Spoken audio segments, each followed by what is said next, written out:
instaló la audiencia para vincular al asambleísta Eliseo Azuero y a 12 personas más al proceso que investiga delincuencia organizada en la construcción del hospital de Pedernales. La conversación entre los asambleístas Daniel Mendoza y Eliseo Azuero sobre pagos a parlamentarios a cambio de votos genera reacciones. Los aludidos rechazan ser parte de actos de corrupción. Se intensifican los controles en zonas problemáticas en Quito, en donde existe un incremento de contagios con COVID-19. Aparatoso accidente en el norte de Guayaquil. Un vehículo quedó incrustado en un poste mientras que otro se volcó en la acera. Los conductores sufrieron heridas leves.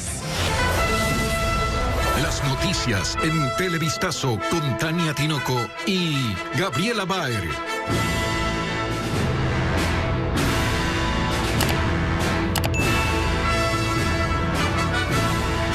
Buenas tardes, amigos, bienvenidos a Televistazo.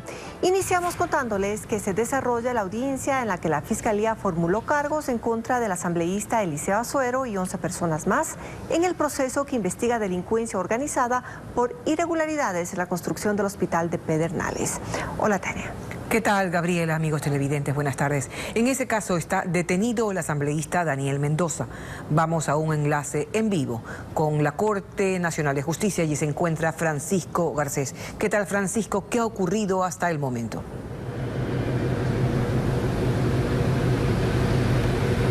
Tania, amigos, buenas tardes.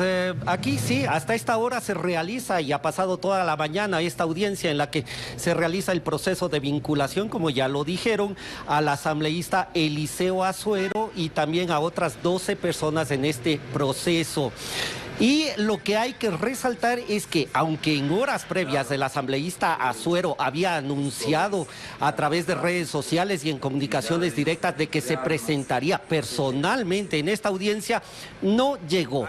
Simplemente, aunque minutos antes de la audiencia había reiterado su presencia, el asambleísta Azuero no llegó a esta diligencia. Lo hizo su abogado y con eso inició el proceso aquí en la Corte Nacional de Justicia.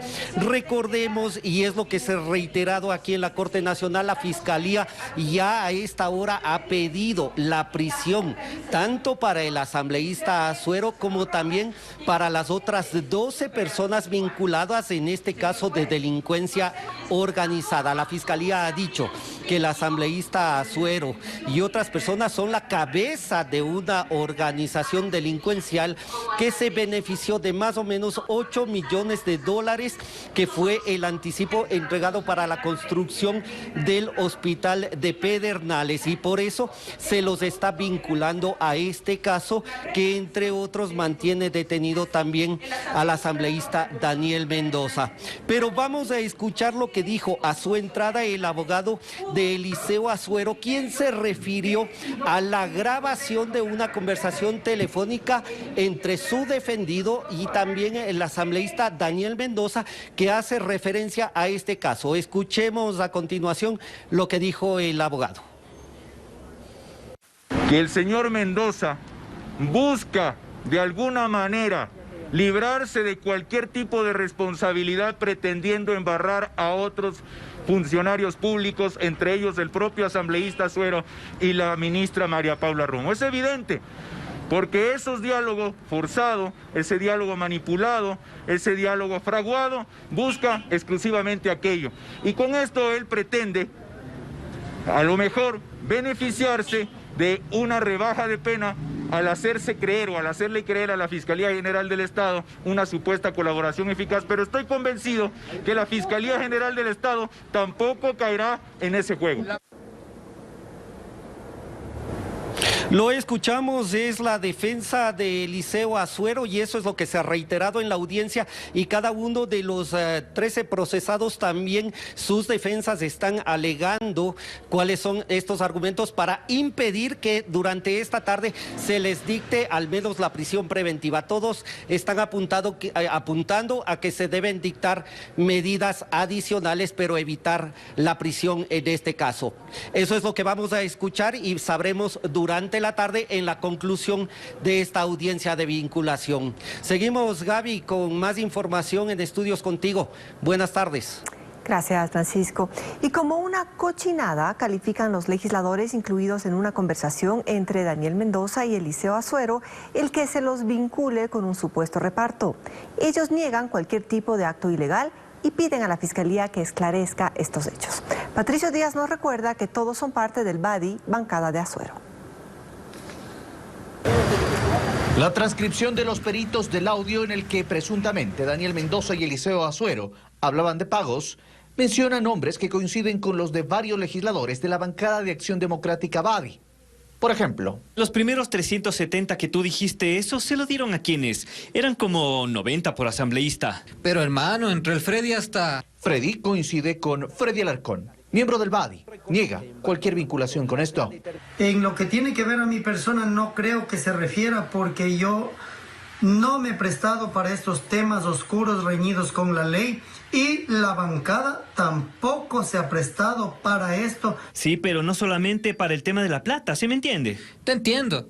Pedirle a Romero que dé, imposible pedirle a Mechita. Mechita me encogió, pero Meche también puede hablar con César, pues loco. Tú estabas hablando con ellos. Yo nunca les di. Yo no le di a ninguno de ellos. Sino Jalil. Aquí se menciona a Mechita, que podría coincidir con una de las legisladoras del BADI, María Mercedes Cuesta, que no hemos podido localizar. También hablan de César, que en otra parte identifican como presidente. César Litardo, presidente de la Asamblea, tampoco se ha pronunciado. Y hablan de Romero. En el audio también se destaca el nombre Franco.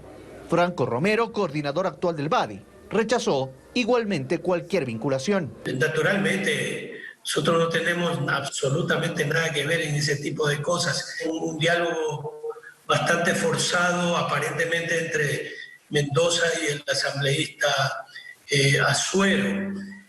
Tello también recibió, Guacho también recibió, pero tú tienes que pedirle que le aprieten a César y a María Paula, pues. Aquí hay dos menciones. Guacho podría coincidir con Washington Paredes, también del BADI, que no ha respondido aún a nuestros pedidos.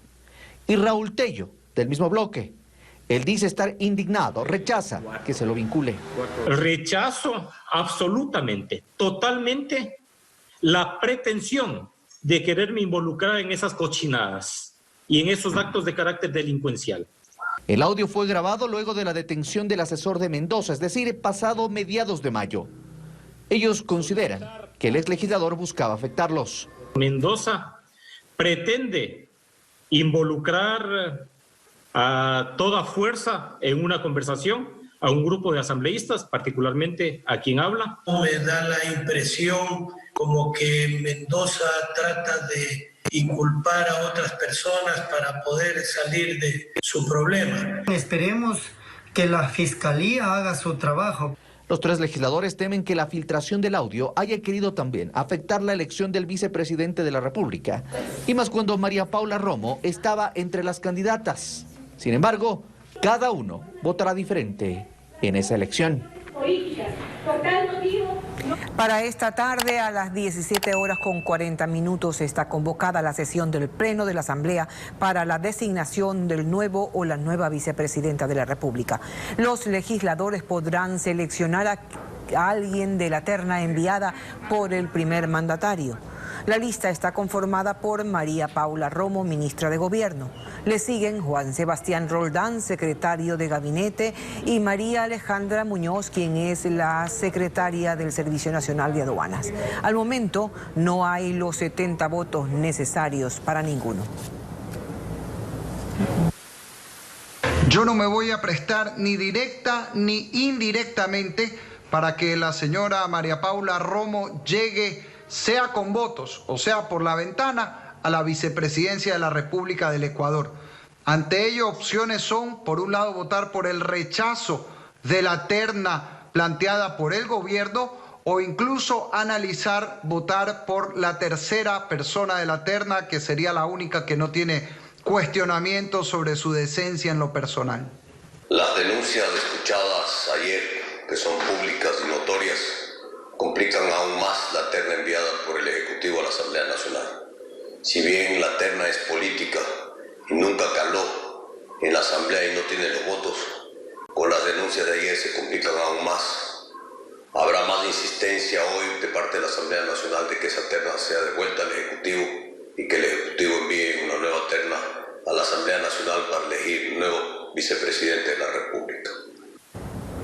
El exprefecto del Guayas, Jimmy Jairala, fue citado a declarar ante la Fiscalía por una denuncia que interpuso en su contra la Comisión Nacional Anticorrupción. En esa denuncia se señala que varias empresas fantasmas fueron beneficiadas con contratos durante la administración de Jairala. El exprefecto ha señalado que la denuncia no tiene fundamento, que la Comisión Anticorrupción no puede por sí sola determinar la existencia de un posible peculado, así como la inexistencia de informe de Contraloría con indicios de responsabilidad penal. Estados Unidos, el país más afectado por la pandemia, ha roto todos los récords de números de contagios. Detectaron más de 77,000 nuevos casos en un solo día. Liliana Suárez nos cuenta que la situación más crítica ocurre en los hospitales de Florida, donde escasean camas e insumos médicos. Estados Unidos registró 77,255 casos de COVID-19 en un día. El triple de los contagios que registraba ese país hace apenas 3 semanas. La peor parte ocurre en los estados más poblados: Texas, California, Arizona y Florida. En todos ellos, la ocupación hospitalaria está llegando al máximo de su capacidad. Florida informó de 14,000 nuevos infectados, su segunda mayor cifra hasta el momento para un lapso de 24 horas. En el centro médico Palm Beach Gardens, esperan que personas recuperadas se acerquen a donar plasma para tratar a los infectados. Allí las camas e insumos empiezan a escasear. En esta zona, 1 de cada 3 niños sometidos a la prueba de COVID ha dado positivo. El alcalde de Miami, Francis Suárez, anunció que se reunirá con dueños de negocios para evaluar una nueva orden de quedarse en casa. Probablemente se está repitiendo lo que vivimos en marzo y en abril. Aparte de trabajadores esenciales, los demás podrían volver al confinamiento. En San Antonio, Texas, están usando contenedores refrigerados como morgues ante la gran cantidad de víctimas fatales. Estamos exhaustos emocionalmente. Antes de abrir el estado, teníamos 8 pacientes en el hospital. Ahora tenemos 800. Teníamos 4 en cuidados intensivos. Ahora tenemos 211. La explicación de los expertos es la misma: un levantamiento prematuro de restricciones, sumado a marchas, fiestas, aglomeraciones y el rechazo a usar mascarillas. En el plano nacional empezaron los controles en 7 parroquias conflictivas de la capital ante el incremento de casos de COVID-19. Anoche se efectuaron operativos y acompañamos a la autoridad al sur de Quito. Los militares llegaron al sur de Quito, a los barrios Nueva Aurora y Caupichu, pocos minutos antes de las 9 de la noche, que inicia el toque de queda, en el que se prohíbe la circulación tanto de personas como de vehículos, pero aún habían locales abiertos, que viendo a los uniformados se apresuraban a cerrar. Entonces empezó el horario de restricción y encontraron a este grupo de jóvenes jugando vóley, unos con mascarilla, otros sin esta. ¿Qué pasó con la mascarilla? Estaba jugando. ¿No sabe qué es lo que le queda? No me di cuenta de la hora, mi don. También este local de venta de repuestos y arreglo de motos, abierto. Justo hoy, tenía que cerrar a las 9, pero al señor justo se le complicó la situación y por eso nos quedamos por hacer esa moto. Además, se hicieron requisas a personas y vehículos y se comprobó el correcto uso de salvoconductos. Parece que a las personas no tienen miedo o no les importa la situación de emergencia que está viviendo el país, que lo toman a la deportiva. El operativo se realizó en diferentes puntos de la ciudad, en el que participaron 250 militares, Policía Nacional, agentes metropolitanos de tránsito y de control. Tenemos horarios de restricción, los cuales debemos respetar. Se aplicaron sanciones. $100 la primera vez, un salario básico la segunda y finalmente es la detención del ciudadano cuando se tiene una tercera reincidencia. Desde hoy los controles se fortalecerán en 7 parroquias del Distrito Metropolitano de Quito, donde el irrespeto a las disposiciones de bioseguridad ha desencadenado en el incremento acelerado de infectados de COVID-19. Volvemos a la información política nacional. El líder del Partido Social Cristiano, Jaime Nebot Saadi, no desmiente que se mantengan diálogos con el ex vicepresidente Otto Sonnenholzner para que este sea la carta presidencial de esa organización política en las elecciones del 2021. Asimismo, indicó que ya están definidas las candidaturas para asambleístas en todas las provincias del país.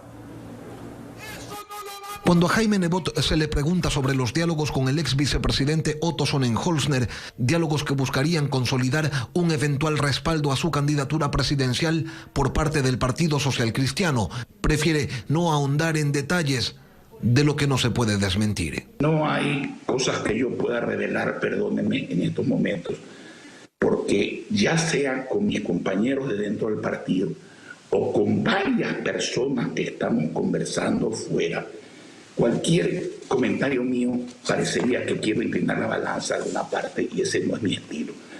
Aquí exigiremos a todos, de dentro y de fuera, una coherencia con ese plan de gobierno que nosotros tenemos. Y que ellos, que han sido críticos del actual gobierno, no tendrían problema en respaldar al ex vicepresidente de este gobierno. Hay una explicación para ello que bien podría entenderse como un contrasentido. Nosotros somos hombres de tesis. Nosotros estaremos, y hemos demostrado, no somos veletas que siempre giran dependiendo del viento que le conviene al que las hace girar. Nuestra posición es coherente. Impuestos, no. Baja de salarios, no. Baja de producción, no. Corrupción, no. Eficacia con conciencia social, sí. Contó que la definición de candidatos dentro de su organización política es un asunto que está prácticamente cerrado. El partido tiene listos sus candidatos asambleístas en las 24 provincias del país, completamente listos. Solo falta el binomio presidencial y para eso dijo que se están analizando todas las aristas posibles. Y este rato, la única duda que no tienen es que correrán con candidato propio. Hay demoras en la entrega del informe médico por parte del Hospital Guayaquil para un eventual traslado de Daniel Salcedo a la cárcel 4 de Quito. José Carlos Alvarado conversó con uno de los jueces que sigue una de las causas contra Salcedo.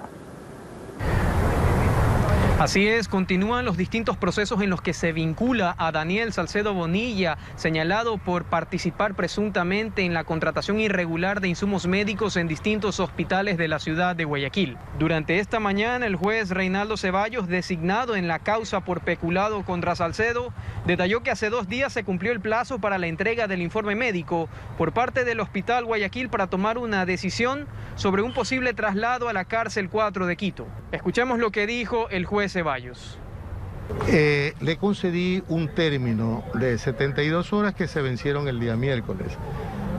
La secretaria del despacho ha sentado razón que no han recibido contestación de esa información.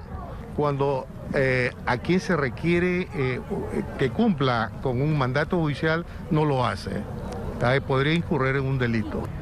Además de esto, el juez Ceballos señaló que se deben investigar los motivos de la demora de la entrega de este informe antes de señalarse un presunto delito de desacato. Ese es el informe que tenemos hasta el momento sobre este caso en particular contra Salcedo, pero seguimos con ustedes en estudios, compañeros.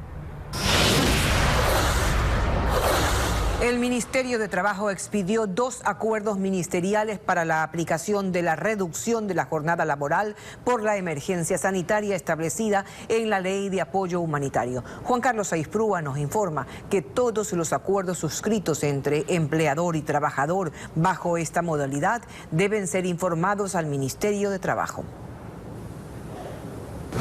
La Ley Orgánica de Apoyo Humanitario, vigente desde finales de junio, establece la posibilidad de que el empleador y trabajador, en el contexto de la crisis por la pandemia en el país, puedan modificar las condiciones económicas de la relación laboral con la finalidad de preservar las fuentes de empleo. Incluso plantea un contrato especial emergente con una jornada laboral de un mínimo de 20 horas de trabajo a la semana y un máximo de 40 horas. Esta modalidad podrá durar hasta 1 año. Ahora, el Ministerio del Trabajo emitió 2 acuerdos ministeriales para dar cumplimiento a lo establecido en esta normativa. En uno de los acuerdos se señala que una vez suscritos los nuevos contratos entre empleador y trabajador, deberán ser informados obligatoriamente al Ministerio a través del Sistema Único de Trabajo por parte del propietario de la empresa. El plazo para que el empleador registre el contrato emergente en este sistema es de 15 días, luego de haber sido firmado. El otro acuerdo ministerial firmado por Andrés Ich Pérez, titular de esta cartera de Estado, expide las directrices para la aplicación de la reducción emergente de la jornada de trabajo. Detalla que esta disminución del horario y del salario debe darse solo en aquellos casos en los que existan imprevistos imposibles de prever, que generen imposibilidad de realizar el trabajo con normalidad. Se establece además que durante la vigencia de la reducción de la jornada de trabajo, el aporte a la seguridad social se pagará sobre las horas establecidas en la jornada reducida. En el caso de las indemnizaciones, bonificación por desahucio y demás beneficios de ley, se calcularán sobre la última remuneración mensual percibida por el trabajador antes de la reducción y de la jornada.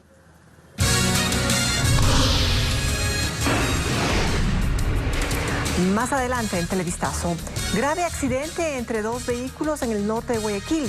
Uno de los conductores perdió el control y terminó volcado en la acera.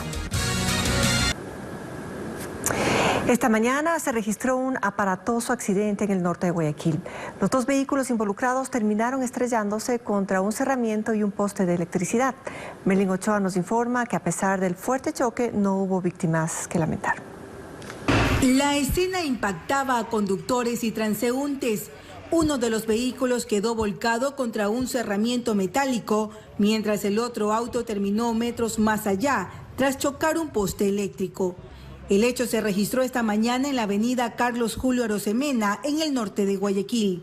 Manuel Chávez, de la Autoridad de Tránsito Municipal, indicó que la mujer que conducía el carro rojo habría ocasionado el accidente. Iba circulando cuando de repente ella pierde el control del vehículo. No se explica el por qué, sintió un golpe brusco en el vehículo y se lanzó hacia el carril izquierdo por donde venía circulando un carro gris. E impacta y ambos vehículos pierden el control. Unidades de rescate y agentes de tránsito asistieron a la emergencia. Me manifestó que sí, efectivamente era médico y me indicó que ella no se explica el por qué el vehículo presentó un problema.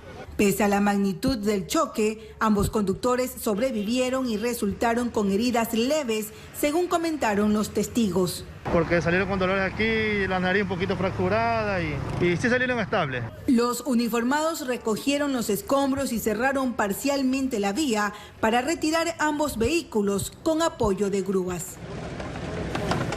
Representantes de las funerarias prestadoras del Seguro Social, IES, detallan que existe un riesgo de no poder otorgar los servicios para quienes acceden al fondo mortuorio por la deuda de $3 millones que mencionan tener con la entidad. Ayer se reunieron ambas partes para definir cómo se resolvería esta situación en medio de denuncias de irregularidades en los cobros funerarios durante la pandemia. La polémica entre las funerarias y el IES continúa. Durante la tarde de este jueves se realizó una reunión entre los representantes de las empresas fúnebres prestadoras y autoridades del Seguro Social. A pesar de que los servicios no se han suspendido para los afiliados que acceden al fondo mortuorio, ellos exigen el pago de $3 millones, rubro que representaría el global de la deuda de la entidad con ellos. Empresas funerarias hasta el momento no tenemos liquidez para poder seguir afrontando los servicios de los jubilados y beneficiarios del fondo mortuorio, por cuanto el IES ha venido suspendiendo los pagos para las empresas funerarias. Esta situación se da en medio de una investigación que actualmente se realiza contra ciertas funerarias que habrían realizado cobros irregulares de servicios que no dieron durante la pandemia del coronavirus. Por ejemplo, en las facturas se colocaron rubros como el ataúd, con un valor de $700, pero también se incluía el servicio de carroza, actividad que no se podía dar por las restricciones del COE nacional y sin embargo constaban con un valor de $657. El valor total era de $1.357, monto máximo que las funerarias cobran según el convenio con el Seguro Social. Entre marzo, abril y mayo de este año, las funerarias prestadoras facturaron $3.4 millones por 2.561 fallecidos, según el IES. Jorge Guatet, presidente del Consejo Directivo del Instituto de Seguridad Social, detalló que se continúan realizando investigaciones sobre estas supuestas irregularidades y que se trabaja sobre un marco jurídico para las funerarias. Mínimos y máximos de montos. Esto lo que va a pasar es que las propias funerarias y los propios cementerios van a establecer paquetes para que les alcancen todo. Y ahí vas a tener un verdadero servicio para que se resuelva. Por lo pronto, las funerarias manifestaron que esperan una resolución y mayor fluidez para que se efectúe el pago, pero también que se continúen realizando las averiguaciones sobre los cobros irregulares. En Quito se intensifican los operativos de control en las 7 parroquias identificadas como más conflictivas por el COE nacional. Los organismos de control recorrieron los barrios verificando que se cumplan las normas de bioseguridad. Los resultados de estas acciones serán evaluados luego de una semana, como nos cuenta Andrés Moposita. El primer operativo inició en la madrugada en el sector de Chillo Gallo, parroquia del sur que encabeza la lista de los sectores conflictivos, con más de 900 infectados de COVID-19 y 53 fallecidos.